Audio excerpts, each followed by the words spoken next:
नमस्ते।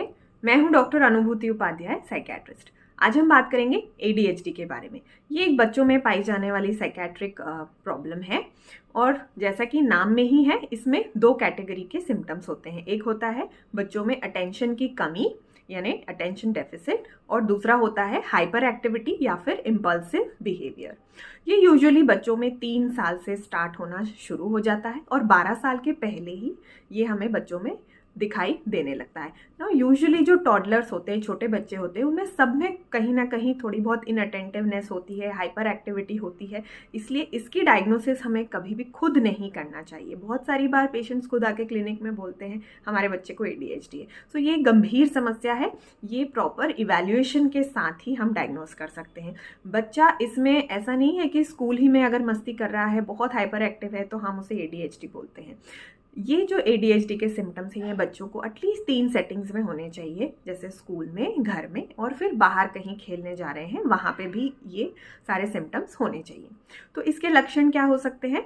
इन अटेंशन, मतलब कि किसी काम में फोकस नहीं कर पाना, बहुत सारी केयरलेस मिस्टेक्स कर देते हैं बच्चे, अपने स्कूल और होमवर्क कंप्लीट नहीं कर पाते हैं, भूल जाते हैं, अपनी टर्न का वेट नहीं कर पाते हैं।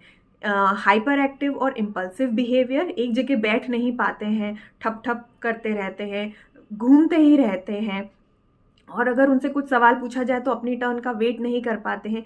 गेम कुछ खेल रहे हैं तो उसमें बीच बीच में डिस्टर्ब करने लगते हैं। तो अगर ये सिम्टम्स एडीएचडी के सिम्टम्स पाए जाते हैं और हम अगर इसका इलाज नहीं करवाते हैं, तो इससे बच्चों में आगे जाके कई सारी समस्या हो सकती है। उनकी पढ़ाई में इसका इफेक्ट पड़ सकता है, वो आगे एकेडमिकली अच्छा परफॉर्म नहीं कर पाते, उन्हें बार बार चोट लगती रहती है, एक्सीडेंट का शिकार हो जाते हैं क्योंकि वो बहुत हाइपर एक्टिव होते हैं। उनकी सेल्फ एस्टीम जो होती है वो ख़राब होने लगती है। आगे जाके उन्हें दूसरे साइकेट्रिक प्रॉब्लम्स हो सकते हैं, वो नशे का सेवन भी करना सीख सकते हैं।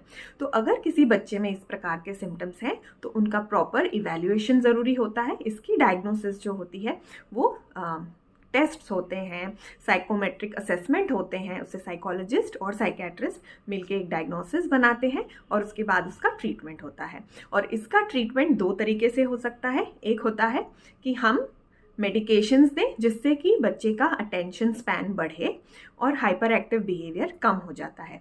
दूसरा होता है कि हम थेरेपी देते हैं। उस थेरेपी में ऐसी बिहेवियरल मॉडिफिकेशन, ऐसी बिहेवियरल टेक्निक्स हम सजेस्ट करते हैं जिससे बच्चे की लाइफ स्मूथ हो सके, उसका डे टू डे फंक्शनिंग आसान हो सके।